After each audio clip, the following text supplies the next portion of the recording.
The Nebraska plains stretched like a canvas painted with nothing but wind and silence, a vast, unyielding emptiness that could make a man forget the sound of his own name. It was the kind of land where the horizon seemed to mock you, always out of reach, and the sky pressed down with a weight that could break the weak. At 54, Amos Reed Harlan had learned to love that quiet, or at least to live with it. He'd seen enough of the world's noise-barroom brawls, cattle drives gone wrong, and the bitter arguments of men who thought they owned the earth to know that solitude was a gift, even if it came with calluses and loneliness. His small ranch, a patchwork of 90 acres nestled between the Platte River and the rolling sandhills, was his refuge. It was just him, his herd of scrappy cattle, and a cabin that creaked like an old man's bones in the wind. That morning, Amos was out by the northern fence line, the sun already scorching the earth into cracked leather beneath his boots. The air carried a faint tang of smoke, likely from a grass fire sparked by last night's lightning, smoldering somewhere beyond the hills. He was hammering a new post into the ground, sweat stinging his eyes, when he caught sight of something moving at the edge of his land. At first, he thought it was a deer, maybe a lost calf, just a flicker in the heat haze. But as he squinted, shielding his eyes with a weathered hand, his stomach tightened. It was a Childa boy, no more than 8, stumbling through the tall grass, his steps weak, his small frame swaying like a reed in a storm. Amos straightened, his hammer slipping to the ground. The boy's skin was dark, his clothes tattered, a mix of homespun cotton and what looked like traditional beadwork. He was Lakota, Amos realized, and alone. The boy's arms were thin as sticks, his face gaunt, lips cracked from thirst. He clutched his stomach, his eyes hollow with a hunger that Amos had seen before, in war camps and on the faces of men who'd lost everything. Amos's hand drifted toward the rifle propped against the fence, an old habit from years of hard living, but he stopped himself. This wasn't a threat. This was a child dying on his land. He approached slowly, boots crunching over dry earth, hands raised to show he meant no harm. The boy froze, his dark eyes wide with fear, like a cornered animal. He tried to speak, but his voice was a dry rasp, not English, just a faint gesture toward his mouth, then toward the water trough nearby. Amos nodded, his voice low, the way he'd talk to a spooked horse. "Easy, son. Let's get you some water." He knelt, then scooped the boy up, shocked at how light he was, barely heavier than a bundle of kindling. As he carried him toward the cabin, Amos's eyes caught on a necklace around the boy's neck, intricate beads, turquoise stones, and polished bone, woven in a pattern he'd seen only once before, in a trader's stall in Scottsbluff. It was the mark of a Lakota chief, and not just any chief. If the rumors were true, this was the son of Iron Cloud, a war leader whose name sent shivers through every saloon from Omaha to Cheyenne. Amos's gut twisted. Iron Cloud wasn't just a man, he was a legend, a warrior who'd fought the cavalry to a standstill and vanished into the plains like smoke. His band of ghost riders was feared for their raids, their silence, their refusal to bow to the settlers' world. If this boy was Iron Cloud's blood, Amos wasn't alone on these plains, and if the ghost riders were looking for him, they wouldn't bother with pleasantries. Inside the cabin, Amos set the boy on a worn armchair, fetching water and a plate of cornbread and beans from the stove. The boy ate greedily, hands shaking, crumbs falling like snow. Amos watched, his mind racing. The smart thing would be to ride to town, hand the boy over to the sheriff, and let someone else deal with the fallout. But Amos hadn't been smart in years. He'd buried his wife, Clara, and their daughter, Ellie, under a cottonwood tree a decade ago. And since then, he'd learned that the right thing often came with a price. As the boy's eyes fluttered shut, exhaustion claiming him, Amos stared out the window at the endless plains. Tomorrow, those plains might burn and he might burn with them. The cabin's walls groaned as the wind picked up, carrying the faint smell of smoke from the distant fires. Inside, it was still, save for the soft breathing of the boy, now curled in Amos's armchair under a faded quilt. His face, softened by sleep, showed the faint flush of life returning. But the shadows under his eyes told a story of days without food, nights without shelter. Amos poured himself a cup of coffee, the bitter dregs cold from the morning's brew, and sat at the table, his boots scuffing the floorboards. His eyes kept drifting to the boy, then to the necklace. It wasn't just jewelry, it was a declaration, a symbol of Iron Cloud's lineage, reserved for his family alone. Amos had heard the stories.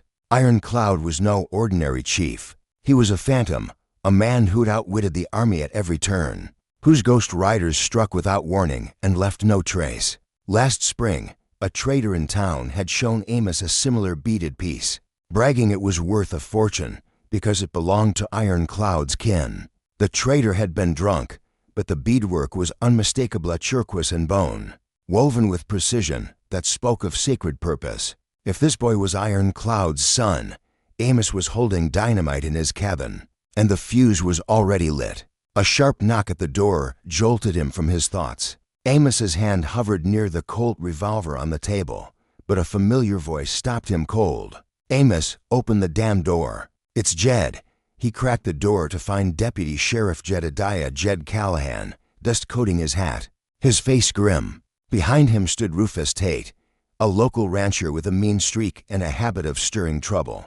Rufus leaned against his horse, eyes narrow, a wad of tobacco bulging his cheek. "Evening, boys," Amos said, his voice flat as the plains. Jed's eyes flicked past him, scanning the cabin. Words moving fast. "Amos. About a Lakota boy. Important one, from what I hear." Rufus spat into the dirt. "Told you he'd be neck deep in this," he muttered, loud enough for Amos to hear. "Should have run him off years ago." Amos ignored Rufus, focusing on Jed. "What do you know?" Jed scratched his neck uneasy. "Few days back, Iron Cloud's band was camped near the Niobrara. Boy went missing during a storm. They've been tearing up the plains looking for him." He paused, lowering his voice. "They ain't looking quiet, neither." "Ghost riders?" Amos asked, though he knew the answer. Jed nodded. "Whole war party. Folks say Iron Cloud's got 200 riders, armed to the teeth, headed this way." Amos exhaled, the weight settling like a stone in his chest. "I couldn't leave him out there to die." "You think they'll care?" Rufus snapped. "Hell, I don't buy it myself." Jed shot Rufus a look but didn't argue. "Listen, Amos, you know how this looks. Lone white man, Lakota boy in your cabin. You know what they're thinking. They'll think I took him," Amos said grimly. "Or worse." The silence was heavy, broken only by the wind's low moan. Jed's hand rested on his hat brim. "Best thing you can do is get him back to them, quiet, before they find you." "Easier said than done," Amos replied. "How do I walk into a Lakota camp uninvited? Might as well dig my own grave." Jed's jaw tightened. "You don't got good options, Amos. Only bad ones." A faint rumble drifted across the plains hooves, distant, but growing closer. Amos's blood ran cold. Rufus paled, his bravado fading. "Too late for options," he muttered. Jed turned toward the horizon, where a thin line of riders appeared, silhouetted against the fading sun. "God help us," he whispered. 200 Lakota warriors, riding hard, straight for Amos's ranch. The rumble of hooves faded as the riders vanished beyond a ridge, but their presence hung in the air like a storm waiting to break. Jed and Rufus didn't linger. Jed left with a warning, his voice low with the weight of old friendship. "You got till sundown, Amos. After that, it ain't just your land at risk." Rufus just spat in the dirt, muttered about fools and traitors, and rode off without looking back. Amos watched them go, leaning against the doorframe, his jaw tight. His fingers brushed the Colt's handle, but it felt like a child's toy against what was coming. Inside, the boy Wakiza. He'd mumbled in his sleep, stirred in the armchair, still wrapped in the quilt. The food and water had helped, but he was fragile, his small body bearing scars of hunger and cold. Amos poured a shot of whiskey from a bottle by the stove, the burn steadying his nerves. His eyes drifted to the necklace of turquoise, bone, the unmistakable mark of Iron Cloud. He'd never met the chief, but the stories were enough. Iron Cloud was a force, a man who'd burned homesteads, outrun posses, and buried enemies without blinking. His ghost riders were more than warriors, they were a vow, a promise of vengeance for every broken treaty, every stolen life. Amos had never wanted a fight. All he'd wanted was a quiet life, a patch of land to call his own. But the plains didn't care about a man's wants. They cared about survival. As the sun dipped low, casting long shadows across the fields, Amos made his choice. If they were coming, he'd meet them standing. He checked his rifle, loaded the Colt, though he knew it was futile. One man against 200 warriors wasn't a fight, it was a reckoning. Wakiza stirred, his eyes fluttering open. For the first time, Amos saw something beyond fear in those dark eyes. Curiosity, maybe trust. "Water?" Amos asked, holding up a tin cup. The boy nodded, his fingers curling around the cup as Amos helped him drink. His voice was weak but clear. "Wakiza," he said, pointing to himself. Amos smiled faintly. "Wakiza, huh? Good name." The boy pointed at him, brows furrowing. "Amos," he replied. "Folks call me Amos." Wakiza repeated it softly, testing the sound. It wasn't much, but on a night like this it felt like a lifeline. A crackle outside snapped Amos's head around, a shadow shifting, a rustle of grass. Then a low hum drifted across the plains drums, slow and heavy. Not the raucous beat of a saloon, but the pulse of war. Wakiza's face paled, his hands clutching Amos's sleeve. He knew that sound. Every child of the plains did. The ghost riders were close. Amos grabbed the rifle, his heart pounding, scanning the horizon. Then they appeared, first a handful, then dozens, silent shapes on horseback, emerging from the grass like specters. War paint glowed in the dusk, weapons glinting. Amos counted 50, 100, more. His mouth went dry. 200 Lakota warriors fanned out, encircling his ranch, their formation tight, disciplined. A silent promise of what was to come. At the center, astride a massive gray stallion, sat Ironcloud. Even at a distance, the man was a presence, broad-chested, bare save for war paint. His long hair streaked with gray, his face hard as the plains themselves. Amos exhaled. "Looks like they found you, kid," he muttered, glancing at Wakiza. The boy's eyes shimmered with tears, but he straightened, proud despite his fear. The drums fell silent.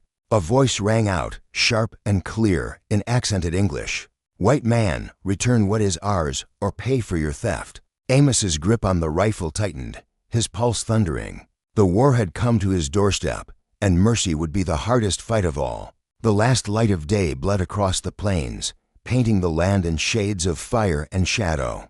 It might have been beautiful, if not for the army of Lakota warriors closing in. Amos Reed Harlan didn't reach for his rifle, not because he didn't want to, but because a gun was as useless as a whisper against 200 ghost riders, each one forged in the brutal dance of survival that had shaped these plains. He stepped onto the porch, hands raised, palms open, the wind swallowing every sound but the creak of leather and the jingle of bridles. The warriors moved like ghosts, their faces unreadable beneath war paint, feathers swaying, rifles and tomahawks catching the fading light. At their center, Ironcloud towered, his gray stallion snorting softly. His chest bore scars of old battles, his face a mask of stone, but his eyes burned with a fire that had seen blood and betrayal. For a long moment, no one spoke. Then Ironcloud's voice cut through the silence, sharp as a blade. "You have something of my blood." Amos glanced back at the cabin. Wakiza's face peeked through the window, wide-eyed with fear. Amos turned back, his voice steady despite the knot in his chest. "He came to me starving. I fed him, gave him water. That's all." A murmur rippled through the warriors, low and dangerous. A younger man at Ironcloud's, Citlalin, scarred, eyes like flint, leaned forward, spitting a phrase in Lakota that Amos couldn't understand, but felt like a curse. Ironcloud raised a hand, silencing the unrest. His eyes locked on Amos. "You knew who he was," he said. "The beads, the markings. Yet you kept him." "I didn't keep him," Amos snapped, his voice sharp with the stubborn fire of a man who'd lost too much to care about fear. "I saved him." More murmurs, the creak of leather, the clatter of weapons. The scarred warrior snarled another phrase. The word was Situ Whiteman cutting through like a whip. Ironcloud's gaze hardened. "My warriors are not patient. They have lost kin, homes, hope. They ride with grief and anger." Amos's jaw clenched. "You think I don't know loss?" Something flickered in Ironcloud's ice curiosity, perhaps, but it vanished quickly. Wakiza appeared in the doorway, trembling but defiant, gripping the doorframe.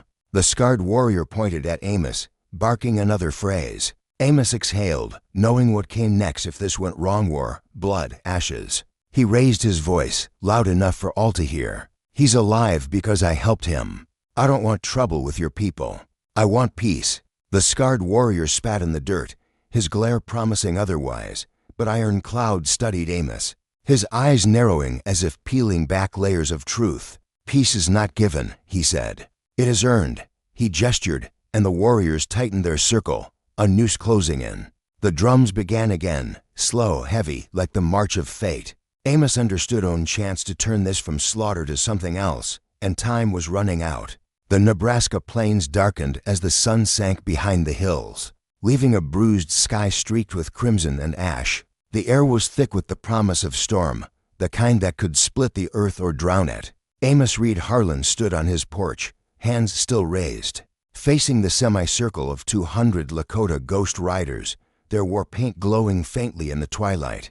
The drums pulsed low, a heartbeat of war, and every eye was fixed on him, waiting for a misstep. At the center, Iron Cloud sat astride his gray stallion, his scarred chest bare, his face unreadable but his eyes sharp as flint, cutting through Amos like a blade through hide. Wakiza, the Boyron Cloud's son, stood in the cabin doorway, his small frame trembling, but his chin lifted, clutching the quilt Amos had draped over him. The beaded necklace at his throat, turquoise and bone, marked him as the spark that had drawn this army to Amos's doorstep. The scarred warrior to Iron Cloud's right swift knife. Amos guessed from the blade at his hip cleared with a hunger for blood, his hand twitching toward his weapon. The tension was a taut wire, ready to snap into violence. Iron Cloud's voice broke the silence, steady but cold. "You claim you saved my son, but the Wasichu have long tongues for lies." Amos's jaw tightened. "Not tonight," he said, meeting the chief's gaze. "I've got no reason to lie." A murmur rippled through the warriors like wind stirring dry grass. Swift Knife spat a harsh phrase in Lakota, his voice dripping with contempt. Amos didn't know the words, but the meaning was clear. "Kill him now." Iron Cloud's hand rose, silencing the unrest, but the warriors shifted, horses snorting, weapons glinting. Amos weighed his options: stay silent, and they'd assume guilt, draw his Colt, and he'd be dead before he aimed, lie, and they'd smell it. Truth was all he had, frail as it was. "He came to my land half dead," Amos said, his voice carrying over the drums. "No food, no water, a boy left to rot in the dirt. What would you have me do? Let the coyotes take him?" Swift Knife barked another curse, nudging his horse forward. Iron Cloud's glance stopped him, but the chief's eyes never left Amos. "You saw his necklace," Iron Cloud said, his voice like gravel. "You knew he was mine, yet you did not return him." Amos reached into his coat pocket, slow and deliberate, every warrior tracking his movement. He pulled out a scrap of cloth, torn from Wakiza's shirt, stained with dust and sweat. "He caught this on my fence," Amos said, holding it up. "I kept it, figured someone would come looking. Didn't expect a damn war party." A few older warriors exchanged glances, a flicker of amusement quickly buried under stern glares. Amos met Iron Cloud's eyes. "I didn't mean to keep him. I meant to keep him alive." Wakiza stepped forward then, his small feet scuffing the porch. His eyes were wide, but there was steel in them, a spark of his father's fire. He spoke in Lakota, his voice soft at first, then growing stronger, words tumbling out like a river breaking free. Amos couldn't understand, but the effect was immediate. Whispers spread among the warriors, eyes widened, Swift Knife's sneer faltered. Wakiza pointed to Amos, then mimed being carried, given water, fed. His words carried across the plains, and Amos felt the air shift, like a storm turning just before it strikes. Iron Cloud's expression darkened, not with anger, but with something deeper, pain, perhaps, or recognition. Wakiza finished, his voice steady now, and stepped closer to Amos, his small hand brushing Amos's arm. The message was clear. He trusted this stranger. Iron Cloud's gaze lingered on his son, then returned to Amos. The fire in his eyes softened, but only slightly. The drums faded, but the tension remained, coiled like a snake. Iron Cloud dismounted, his boots hitting the dirt with a soft thud. He crossed the space to the porch, each step deliberate, his broad frame casting a shadow that swallowed the fading light. Amos stood his ground, Wakiza's hand gripping his sleeve. Iron Cloud stopped a few paces away, his face carved from stone. but his eyes held a flicker of something human, relief, buried under duty. "You saved him," Ironcloud said quietly. "That is what he says." Amos nodded. "And I'll say it again if I have to." A muscle twitched in Ironcloud's jaw. Behind him, Swift Knife's glare burned, his hand hovering near his blade. "My people," Ironcloud continued, "have seen trust broken, mercy twisted into chains." Amos exhaled. "I'm not here to twist anything. Search my land, my cabin. You'll find nothing but cattle, fence posts, and a man to warn to fight." Ironcloud's eyes flicked to Wakiza, lingering on the boy's face, then back to Amos. "If you speak truth, prove it." He turned, gesturing to the warriors. "We ride to my camp. The elders will hear you. They will see your heart." Amos's stomach sank. Walking into a Lakota camp, surrounded by men who thought he'd stolen their chief's son, was a death wish dressed up as a chance. But staying here meant 100 warriors tearing his ranch apart, burning his cabin, and burying him before dawn. At least in their camp, he had a shot, however slim. "All right," Amos said, his voice steady. Swift Knife scowled, spitting into the dirt, but he held his tongue. Ironcloud motioned for two warriors to approach, their movements cautious. Eyes flicking between Amos and Wakiza. One held the reins of a spare horse, a sturdy bay weathered by long rides. Amos helped Wakiza into the saddle, the boy's small frame nearly lost in the quilt. "Stay close," Amos told him, adjusting the reins. "Don't let them scare you." Wakiza's fingers tightened on the leather, his chin lifting with quiet defiance. Amos swung into the saddle beside him. Ironcloud mounted his stallion, his presence commanding. "We ride," he ordered, and the circle broke, folding around Amos and Wakiza like a wall of muscle and war paint. The ride to the Lakota camp stretched through the night, the plains a black sea of whispering grass and shadows. The ghost riders moved silently, their discipline chilling, as if the land itself bent to their will. Amos kept Wakiza close, the boy's horse steady beside his. No one spoke to Amos, but their stares carried weight: suspicion, anger, curiosity. By the time they crested a rise and the camp came into view, Amos's jaw ached from clenching. Fires dotted the valley below, teepees glowing orange in the flicker of flames. Smoke curled skyward, and the low hum of drums pulsed like a heartbeat. They descended, hooves thudding on packed earth. Children peered from behind hides, women paused their work, their eyes wary. Warriors stood in clusters, armed and watchful. At the camp's center, a great fire burned in a pit, ringed by 6 elders, their hair silver, their faces etched with time and loss. They sat in silence, their gazes sharp as they tracked Amos and Wakiza. Swift Knife dismounted, his scarred face twisted with distrust. He spoke rapidly in Lakota to Ironcloud, his gestures sharp, his voice a challenge. Amos didn't need to know the language to understand Swift Knife wanted blood, not talk. Ironcloud silenced him with a gesture, then dismounted, his shadow stretching across the firelight. Amos slid from his horse, the weight of the camp's eyes heavy on him. He stood tall, though his heart hammered. "Do not speak yet," Ironcloud warned, his English precise. "The elders must hear him first." Wakiza stepped forward, still wrapped in Amos's quilt, his small frame fragile against the towering warriors. When Ironcloud nodded, the boy spoke, his voice shaky but growing stronger. He gestured as he talked, painting the storied storm that separated him, the hunger, the cold. Then Amos finding him, carrying him, feeding him. The camp listened, the elders' eyes unyielding. Even Swift Knife, arms crossed, quieted. Wakiza's voice rose, fierce now, pointing to Amos, then to the fire, to his father. Though Amos couldn't follow the words, the truth poured from the boy like light through a cracked door. He was telling them Amos hadn't taken him, hadn't hurt him, had saved him. Whispers spread, the elders exchanged glances, and Ironcloud's stoic mask cracked, a flicker of pride in his eyes. Wakiza finished, his voice trembling, but his stance firm, every inch his father's son. Then he turned to Swift Knife, asking a question, his tone sharp, challenging. The camp stilled. Ironcloud translated, his voice low but resonant.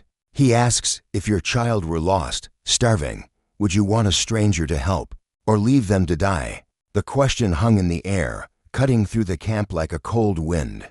Swift Knife's glare wavered, his lips parting, but no words came. Wakiza didn't flinch, his eyes locked on the warrior. A hush fell, the boy's words shifting something deep in the gathered crowd. Amos met Ironcloud's gaze, a silent understanding passing between them. The fight wasn't over, but the boy had done what Amos's words or guns never could had made them see him as a man, not a foe. The fire crackled as the elders conferred, their murmurs low, their faces shadowed. Amos stood a few paces away, Wakiza at his side, the boy's hand gripping his. The camp watched, 200 ghost riders ringed around, their weapons close, their silence heavy. Swift Knife lingered nearby, his expression taut, but the fire in his eyes had dimmed, replaced by something less certain. The eldest elder, his hair white as frost, rose, his shoulders stooped, but his eyes sharp. Ironcloud stepped forward, translating. "The spirits have tested us," the elder began. "They sent a child lost to the plains, and a Wasichu who claims to have saved him." Amos swallowed, the elder's gaze piercing. "Our stories teach us mercy is not weakness, but it is a risk. It invites betrayal if given wrongly." The elder gestured to Amos. "How do we know this man's heart is true?" Ironcloud turned to Wakiza, his voice softening. "We have heard you, my son, but the elders must know if this man would act with such kindness again, knowing the cost." Wakiza straightened, his voice clear, unwavering. He spoke in Lakota, his words fierce, his eyes on the elders. When he finished, silence fell, heavy as the night. The elders huddled again, their voices a low hum. Minutes stretched, each one a lifetime. Finally, the white-haired elder stood, his voice steady as Ironcloud translated. "The spirits sent this man a test of heart, not strength. Though the young wolf hungers for blood," he nodded to Swift Knife, "the child speaks truer than spears. You will not die tonight." A collective breath swept the camp, tension easing like a rope gone slack. But Ironcloud raised a hand. "There is more. You have been granted mercy, but you owe a debt." Amos's brows knit. "What kind?" The elder's eyes gleamed. "From this day, if any of our people come to your land lost, hungry, wounded, you will help them as you helped him." Amos exhaled, the weight in his chest lightening. "I can live with that." The elder's face softened, just for a moment. "Then so shall you." Wakiza's hand squeezed Amos's, his eyes bright. Swift Knife's jaw clenched, but he said nothing, his gaze drifting to the fire. The elders returned to their seats, the warriors began to disperse, and the trial was done. The plains had spared Amos for now. The fire burned low as the camp shifted, the weight of the elders' judgment settling like dust after a storm. The ghost riders loosened their formation, horses snorting, warriors adjusting weapons with practiced ease. Older men nodded quietly, accepting the verdict, but among the younger ones, a restless energy simmered. Swift Knife was the worst, stalking the fire's edge, his eyes never leaving Amos, his hand brushing his knife. The message was clear: you live tonight, but don't test tomorrow. Ironcloud approached, his shadow long across the dirt. "You carry yourself well for a man alone," he said, his voice not unkind. "Wasn't planning to be alone," Amos replied, glancing at Wakiza. "The plains make those plans for you." Ironcloud's gaze darkened, a shared understanding of loss passing between them. After a pause, he spoke again. "My people are not all like Swift Knife. Some see what you did and will honor it. Others need time." Amos nodded. "Time I can give." Ironcloud studied him, then extended his hand, not as a friend but as a leader sealing a pact. "You are under my protection. No Lakota will harm you or your land, unless you break this trust." Amos shook his hand, the grip firm. "I'm not looking to break it." The chief's expression softened, just a fraction. "Then perhaps the plains can be shared." It wasn't peace, but it was a start. Ironcloud summoned two warriors to escort Amos and Wakiza back to the ranch. The boy clung to Amos, his head resting against him as they rode through the night. The sun was rising when the cabin came into view, weathered but standing. The escorts left without a word, fading into the grass. Amos carried Wakiza inside, settling him on the cot. The boy stirred faintly, worn from the ordeal. Amos sat beside him, staring out at the plains, the hoof prints vanishing into the horizon. Mercy had spared him, but old grudges waited in the shadows, and Amos knew the plains forgot nothing. The ride back had been quiet, the planes swallowing sound as they always did. Amos's cabin stood alone, a speck against the vastness, its walls bearing scars of wind and time. He laid Wakiza on the cot, the boy's breathing steady now, his face peaceful in sleep. The necklace still hung at his throat, a reminder of the dead Amos now carried. He poured another shot of whiskey, the burn grounding him, and sat at the table, his eyes on the horizon. The elder's words echoed in his mind, "Help any who come to your land." It was a fair debt, but a heavy one. The plains were a crossroads of desperation. Lakota, settlers, drifters, all fighting to survive. Amos had no illusions about what lay ahead. Swift knife's glare, the restless younger warriors, the whispers of betrayal they'd test him, one way or another. And the settlers in town wouldn't take kindly to a man who'd sided with the Lakota, even to save a child.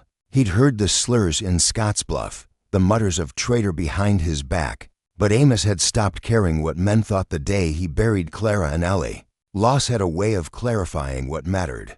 He glanced at Wakiza, the boy's small chest rising and falling. Something stirred in Amos, a flicker of purpose he hadn't felt in years.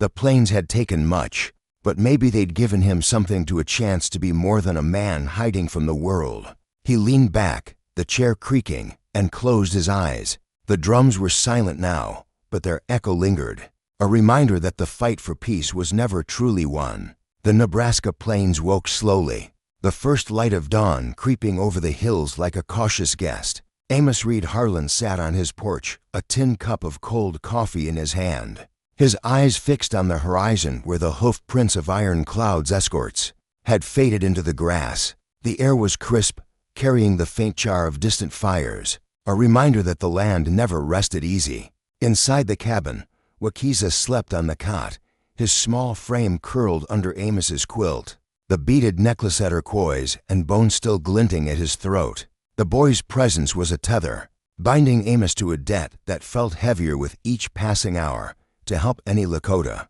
who came to his land, as he had helped Iron Cloud's son. Amos was 54, old enough to know that promises made under starlight could unravel in the harsh light of day. The elder's mercy had spared him, but the plains were unforgiving, and men like Swift Knife Young.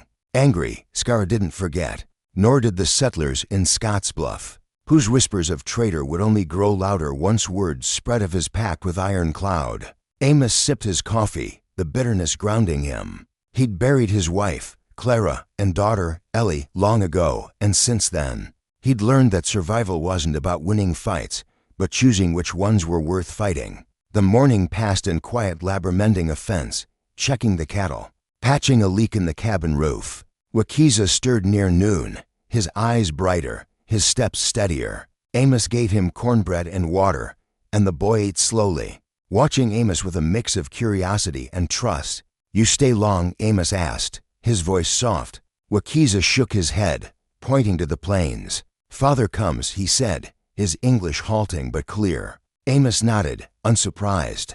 Iron Cloud wouldn't leave his son in a stranger's care for long, but the thought of the chief's return brought a knot to his stomach. Would he come in peace, or with Swift Knife and others itching to test the elder's verdict? Amos pushed the thought aside, focusing on the boy. "You're safe here," he said, "till he gets here." Wakiza smiled faintly, repeating Amos's name like a prayer. Amos.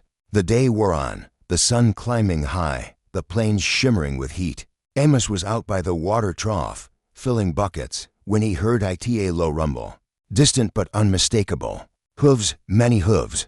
His heart sank. He grabbed his rifle, more out of habit than intent, and scanned the horizon. A line of riders appeared, their silhouettes sharp against the sky. Not 200 this time, but at least 50, their war paint vivid, their formation tight.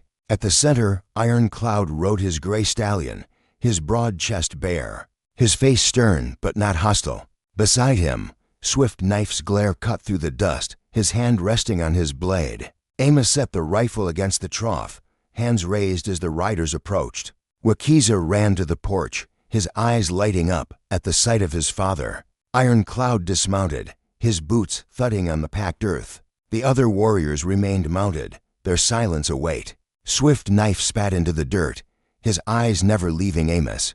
"Wakiza," Iron Cloud said, his voice low but warm. The boy ran to him, and the chief knelt, embracing him, his stoic mask cracking for a moment. He stood, his gaze shifting to Amos. "You kept him safe." "Wasn't gonna do otherwise," Amos replied, his voice steady. Iron Cloud nodded, but his eyes flicked to the warriors behind him. "My people are grateful, but not all are convinced. Some say mercy to a Wasichu is a door to betrayal." Swift Knife leaned forward, his voice sharp in Lakota, his gesture toward Amos a clear accusation. Iron Cloud silenced him with a glance, but the tension was palpable, like dry grass waiting for a spark. "The elder's word holds," Iron Cloud said, "but trust is earned, not given." Amos met his gaze. "What do you need from me?" Iron Cloud's eyes narrowed, assessing. "You carry a debt. We will see if you honor it." He gestured to a warrior, who dismounted and approached, supporting a young man with a bandaged leg, blood seeping through the cloth. "This is Little Hawk, wounded in a skirmish. He needs shelter, care." Amos exhaled, the weight of the debt settling deeper. "Bring him inside." The warriors watched as Amos helped Little Hawk into the cabin, setting him on the armchair. Wakiza followed, his eyes wide but unafraid. Amos cleaned the wounded deep gash from a blazing whiskey and strips of clean cloth. Little Hawk winced but said nothing, his pride stronger than his pain. Iron Cloud observed from the doorway, his presence filling the room. "You've done this before," the chief said, noting Amos's steady hands. "Seen my share of wounds," Amos replied, not looking up. "War, cattle drives, doesn't matter. Blood's the same." When the wound was bandaged, Amos gave Little Hawk water and a plate of beans. The warrior ate slowly, his eyes wary but grateful. Iron Cloud stepped closer. "He will stay until he can ride. Others may come. You will help them." Amos nodded. "I said I would." Iron Cloud's gaze lingered, as if searching for a lie. Then he turned to Wakiza. "We ride home." The boy hesitated, looking at Amos, then ran to him, wrapping his arms around his waist. Amos knelt, ruffling the boy's hair. "You be good, Wakiza." The boy nodded, his eyes bright, then followed his father. Swift Knife lingered, his glare promising trouble, but he mounted without a word. The riders left, their hoof beats fading into the plains. Amos watched them go, Little Hawk's presence in the cabin a reminder that his trial wasn't over. Weeks passed, the plains shifting from summer's heat to autumn's chill. Little Hawk healed slowly, his leg mending under Amos's care. The young warrior was quiet, his pride bruised, but he helped where he cowled sharpening tools, mending harnesses. Amos learned his story in fragments, a skirmish with settlers, a blade meant for another, a retreat into the hills. Little Hawk's gratitude was unspoken, but clear, in the way he nodded when Amos brought food, or the way he watched the horizon, as if guarding Amos's land as much as his own honor. But the plains didn't stay quiet. Word of Amos's pact spread, first among the Lakota, then to Scottsbluff. The settlers' reactions were mixed. Some admired his courage, others spat at his name. Deputy Jed Callahan visited, his face grim. "Folks in town ain't happy, Amos. They're saying you're a Lakota lover, stirring up trouble." "Let them talk," Amos said, his voice flat. "I didn't do this for their approval." Jed sighed. "Just watch your back. Rufus Tate's been riling folks up, saying you're a danger." Amos nodded, unsurprised. Rufus had always been a spark looking for tinder. But the settlers were the least of his worries. The Lakota came, as Iron Cloud had promised. First a woman with a fevered child, her eyes desperate but proud. Amos boiled herbs, sat up through the night, and the child's fever broke by dawn. Then a hunter, his arm broken in a fall, his silence heavy with distrust. Amos set the bone, gave him shelter, and the man left with a nod, no more, no less. Each visitor tested Amos's resolve, but he honored the debt, not just for Wakiza but for himself. The plains had taken Clara and Ellie, but they'd given him this a chance to be more than a man hiding from grief. Little Hawk watched it all, his wariness softening, replaced by a grudging respect. "You are not like other Wasichu," he said one evening, his English halting. Amos shrugged. "Just a man trying to do right."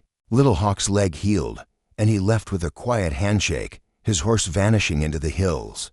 But the visits continued. each one a thread weaving Amos's ranch into the fabric of the Lakota's world. Wakiza returned often, no longer the frail boy Amos had found, but a lively child, sharp-eyed and full of stories. He brought news of Iron Cloud's band, of Swift Knife's lingering distrust, of elders who spoke of Amos with cautious approval.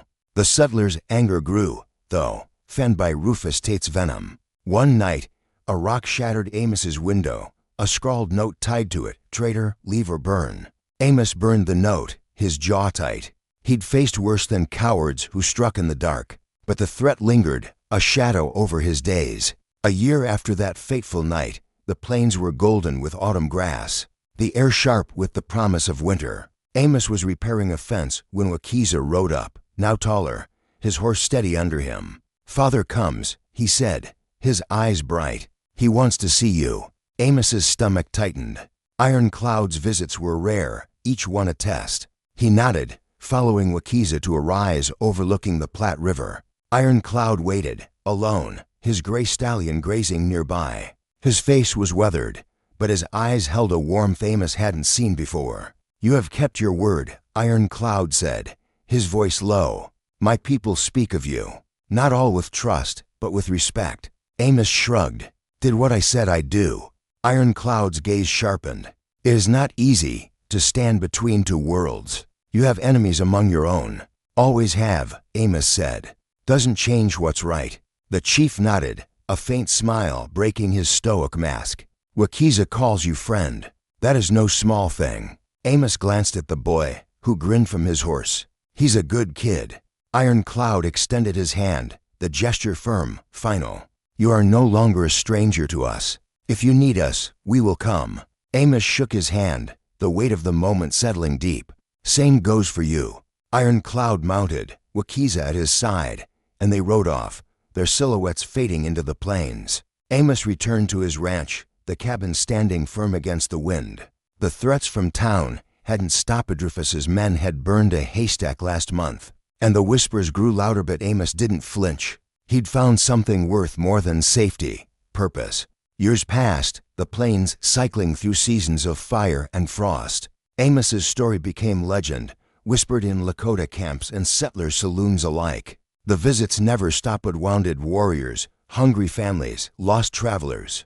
Amos helped them all, his ranch a bridge between worlds that had spent too long at war. Wakiza grew into a young man, proud and wise, a voice among his people.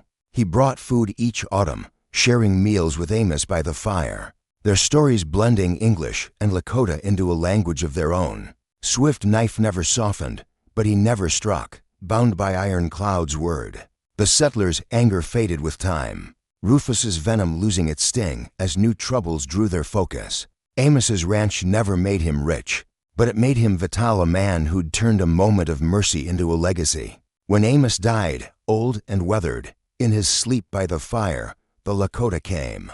They rode in silence, led by Wakiza, now a leader in his own right. They carried Amos to a hill overlooking the Platte, burying him under a wide sky where, as Iron Cloud had said, mercy lived. The settlers came too, some grudging, others with respect, and for one day, the plains held no enemies, only mourners. The legend of that night, the rancher, the lost boy, the 200 shadow-slingered, a story of kindness outlasting hate. Wakiza returned each year, laying stones at Amos's grave, remembering the man who'd taught him that peace wasn't given but built, one act at a time. And the plains, with their long memory, carried that truth into the wind. What did you think of Amos's story? The clash of violence and mercy, the weight of injustice on the plains. It's a tale that asks hard questions. Should Amos have risked everything for a stranger's child? Was Iron Cloud right to demand a debt, or was mercy enough? And what about Swift Knife's anger? Was it justified, or a shadow of old wounds? Share your thoughts in the comments below. Tell us where you stand on violence and injustice in stories like this, and what you'd have done in Amos's boots. Let's get the conversation going. Your voice matters.